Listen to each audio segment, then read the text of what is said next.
아멘. 오늘 하나님이 적게 주신 말씀은 다니엘 2장입니다.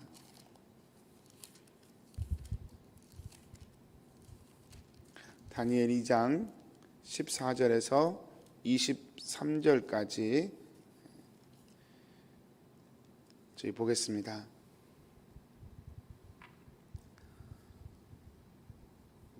그때 왕의 근위대장 아리옥이 바벨론 지혜자들을 죽이러 나가매 다니엘이 명철하고 슬기로운 말로 왕의 근위대장 아리옥에게 물어 이르되 왕의 명령이 어찌 그리 급하냐 하니 아리옥이 그 일을 다니엘에게 알림해 다니엘이 들어가서 왕께 구하기를 시간을 주시면 왕에게 그 해석을 알려드리리이다 하니라. 이에 다니엘이 자기 집으로 돌아가서 그 친구 하나냐와 미사엘과 아사랴에게 그 일을 알리고 하늘에 계신 하나님이 이 은밀한 일에 대하여 불쌍히 여기사 다니엘과 친구들이 바벨론의 다른 지혜자들과 함께 죽임을 당하지 않게 하시기를 그들로 하여금 구하게 하니라. 이에 이 은밀한 것이 밤의 환상으로 다니엘에게 나타나 보임에 다니엘이 하늘에 계신 하나님을 찬송하니라. 다니엘이 말하여 이르되 영원부터 영원까지 하나님의 이름을 찬송할 것은 지혜와 능력이 그에게 있음이로다. 그는 때와 계절을 바꾸시며 왕들을 패하시고 왕들을 세우시며 지혜자에게 지혜를 주시고 총명한 자에게 지식을 주시는도다. 그는 깊고 은밀한 일을 나타내시고 어두운 데에 있는 것을 아시며 또 빛이 그와 함께 있도다. 나의 조상들의 하나님이여, 주께서 이제 내게 지혜와 능력을 주시고 우리가 주께 구한 것을 내게 알게 하셨사오니 내가 주께 감사하고 주를 찬양하나이다. 곧 주께서 왕의 그 일을 내게 보이셨나이다 하니라.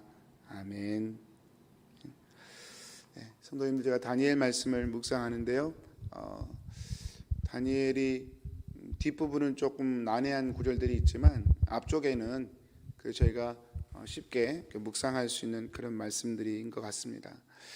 오늘 말씀을 좀 세 가지로 나누어서 묵상을 해보겠습니다. 먼저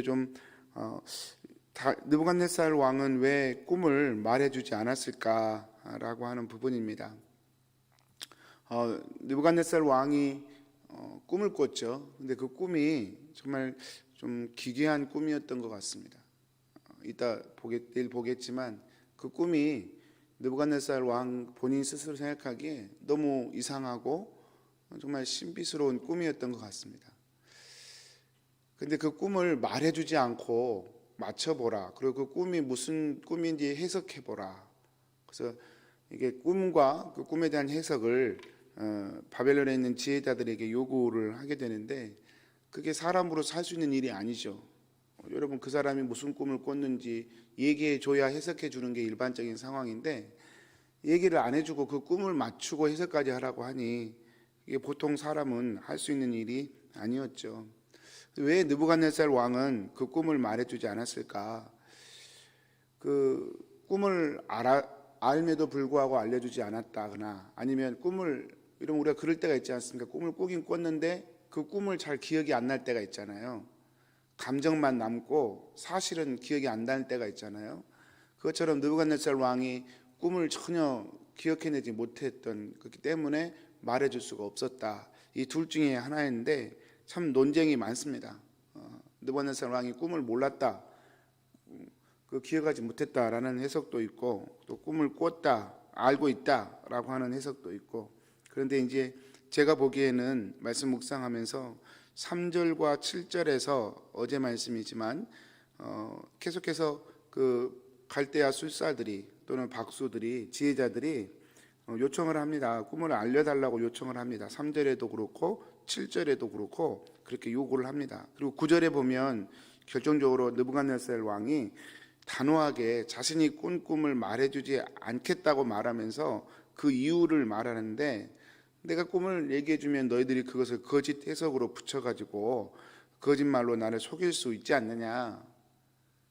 이렇게 얘기하는 부분을 보면 그냥 전체적인 뉘앙스를 보면 느부갓네살 왕이 자신이 꾼 꿈을 알고 있었다, 기억하고 있었다라고 해석하는 게 맞을 것 같습니다.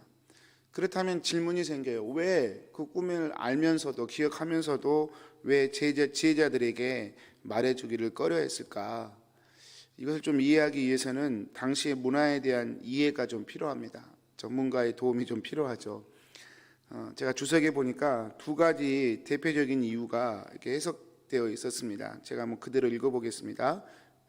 고대 사람들은 누가 꿈을 풀이하면 그 꿈이 끼칠 영향력이 꿈을 꾼 사람에게서 풀이한 사람에게로 옮겨간다고 생각했다.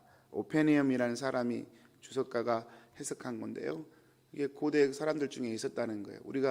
보통 우리가 내 꿈 가져가 뭐 그런 말도 있잖아요. 꿈을 판다 뭐 이런 표현도 있는데 고대 근동에서 어떤 중요한 꿈을 꾸면 그 꿈을 해석해 주는 사람에게 그 영향력이 넘어간다 이런 것들이 있었다는 것입니다. 또 두 번째 해석을 보면 루카스라고 하는 사람이 해석한 건데 왕이 꾼 꿈의 내용이 매우 특이하고 그 꿈이 무엇을 의미하는지 전혀 알 수 없었기 때문에 왕은 꿈을 제대로 풀이해 줄 믿을 만한 사람을 찾고 있었다. 꿈이 워낙 기괴하고 신비해서 너무 중요한 꿈이라는 걸 본능적으로 알았다는 것이죠. 그래서 이건 그냥 함부로 아무한테나 해석할 일이 아니라 정말로 그 꿈을 해석해낼 진정한 지혜자가 있어야 된다 생각했기 때문이다. 둘 개 다 맞는 거죠. 그래서 꼭 중요한 꿈인 걸 알았고 또 그 꿈을 잘못 해석하면 그 영향력이 넘어갈 수 있다는 위험성 때문에 느부갓네살 왕은 그 꿈을 얘기하지 않았을 것이라 그렇게 해석할 수 있겠습니다. 이런 상황에서 이제 이러한 느부갓네살 왕의 그런 방침 때문에 애매하게 죽어나가는 사람들이 생겨나게 된 거죠.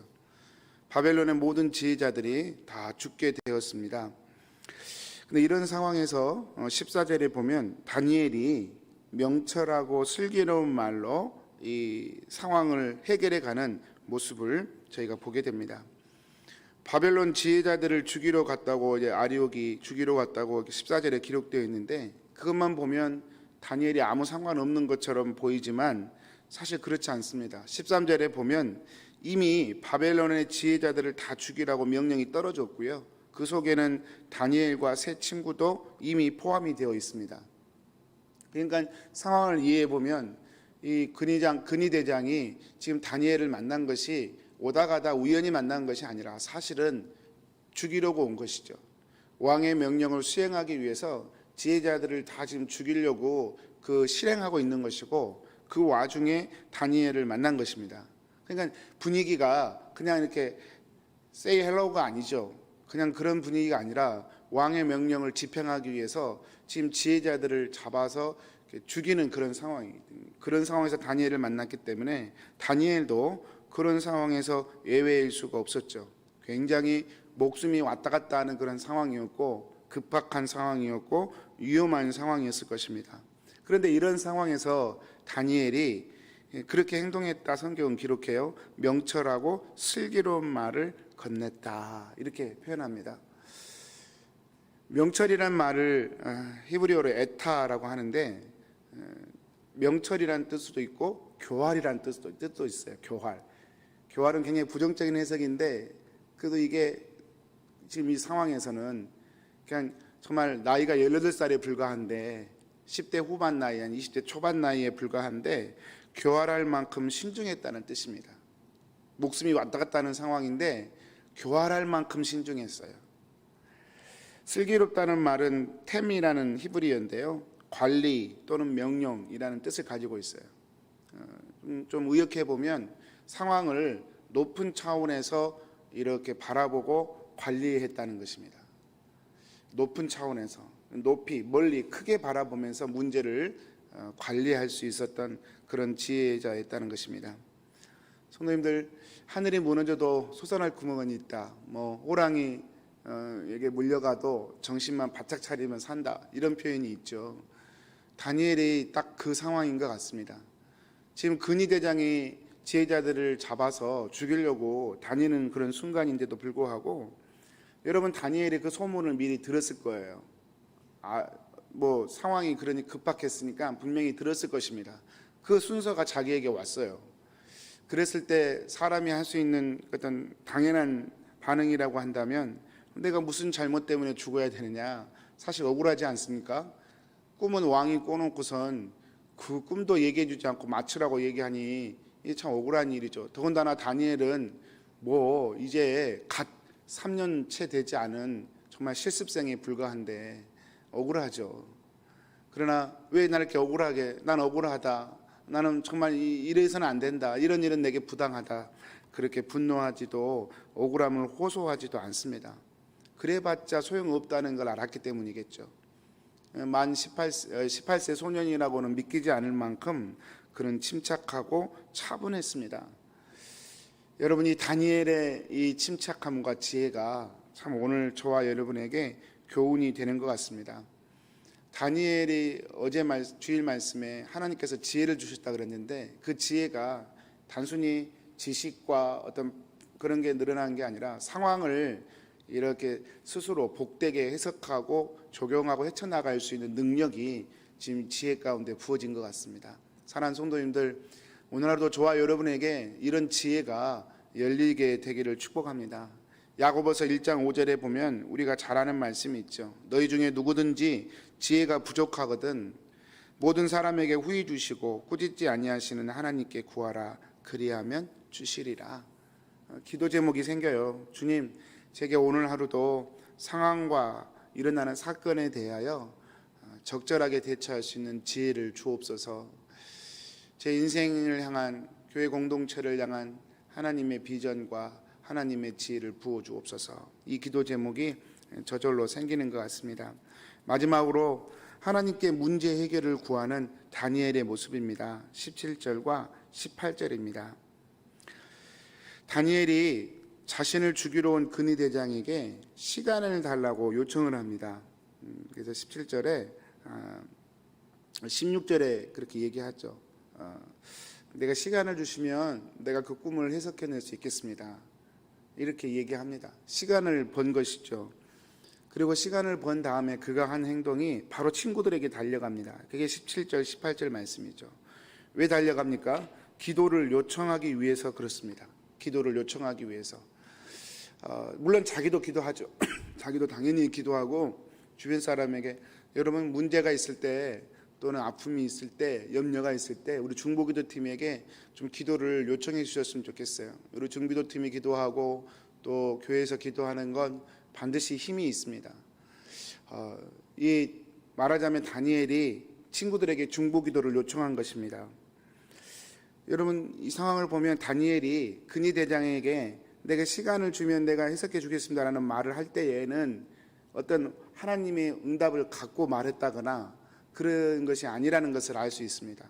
문제가 처해지니까 그 문제를 어떻게 해결할까 선 조치를 한 거예요. 아리옥에게 얘기한 것입니다. 시간을 먼저 벌어놓고 하나님 앞에 무릎을 꿇습니다. 여러분 하나님이 해결해 주실 거라고 믿고 말하고요. 그리고 그 하나님이 응답해 주시기를 기도했다 그 말입니다. 성도님들, 저는 이런 생각이 들어요. 우리가 어떤 말을 할 때 하나님이 우리를 축복해 줄 거라고 말을 할 때 그것이 허풍이 될 수도 있고 또는 간증이 될 수도 있다고 생각합니다. 허풍이 될 수도 있고 간증이 될 수도 있어요. 똑같은 믿음의 말인 것처럼 보이는데 그걸 가르는 기준이 무엇입니까? 저는 기도라고 생각합니다. 하나님이 날 사랑하셔 그렇게 말만 하면서 기도하지 않잖아요. 그건 허풍이 될 수 있습니다. 왜냐하면 그 말이 아무런 능력이 없기 때문에 그렇습니다.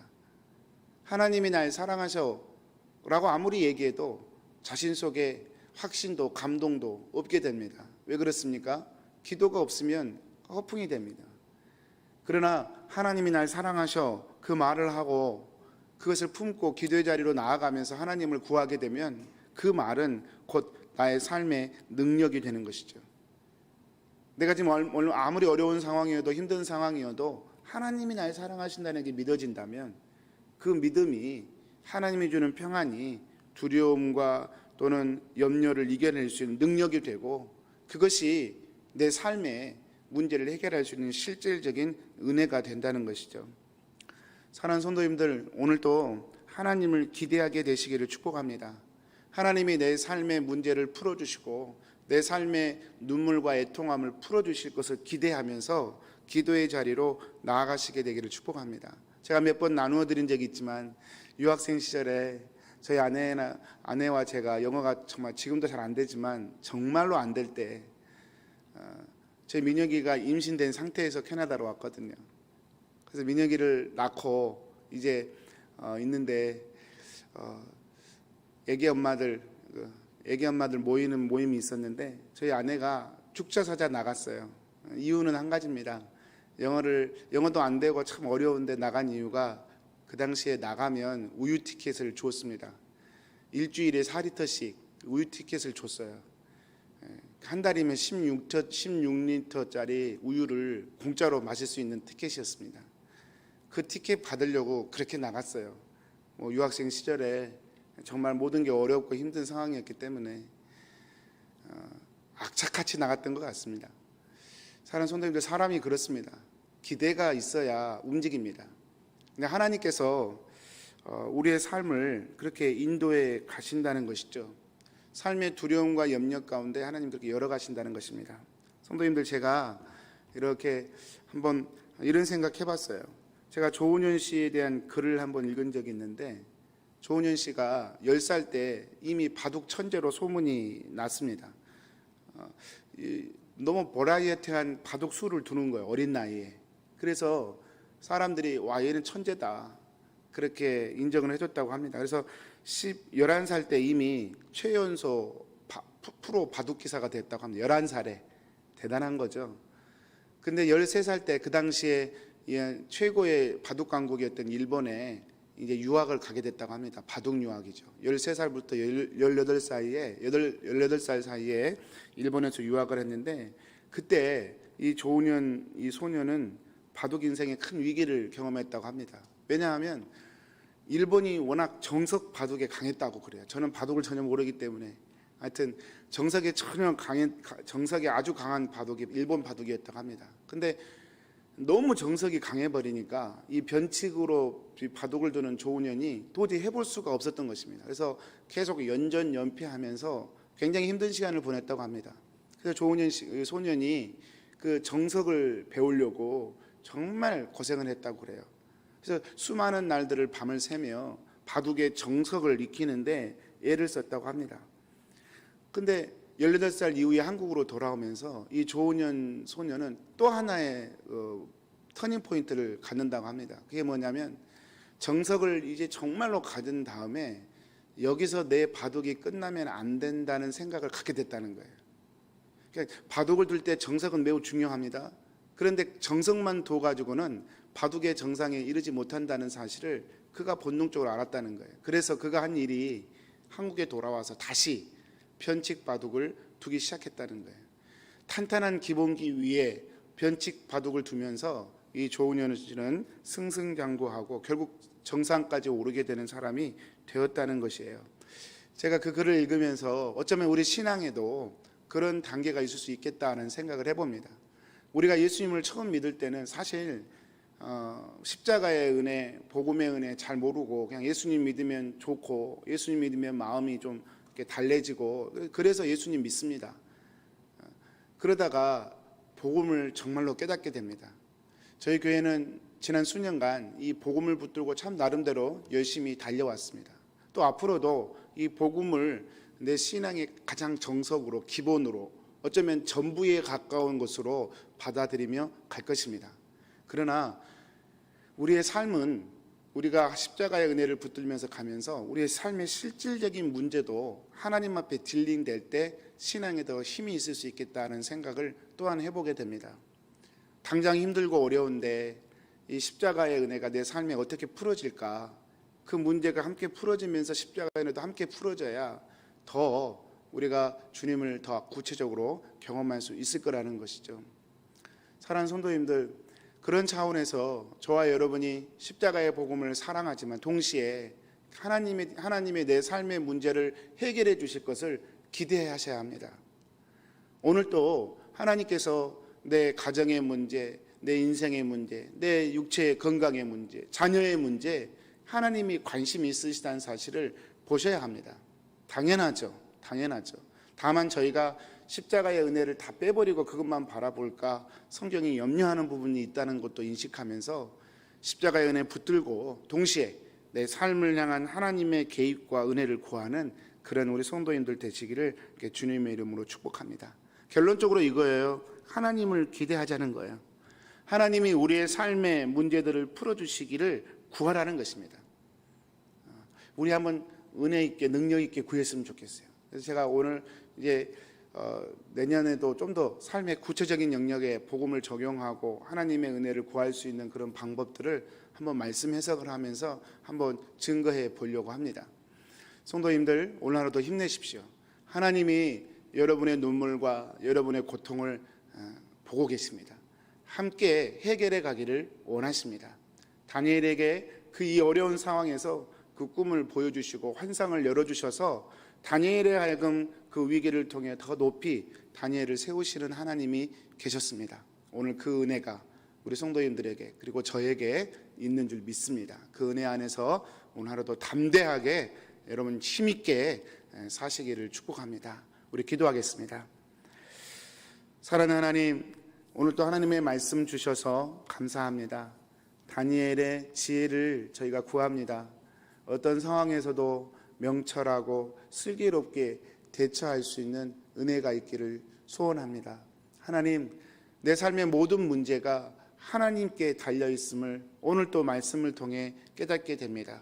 주님, 내 영혼을 구원하실 뿐만 아니라 내 삶의 구체적인 상황까지 함께 하시고 개입하시고 해결해 주시는 하나님의 은혜를 저희가 맛보기를 원합니다. 우리 사랑하는 교우들의 아버지, 오늘 하루도 삶도 주님 붙잡아 주셔서 정말 삶 가운데 역사하시는 하나님 경험하며 또 하나님 나눌 수 있는 그런 축복의 사람들로 오늘 하루도 인도해 주시고 다스려 주시옵소서. 감사하옵고 예수님의 이름으로 기도합니다.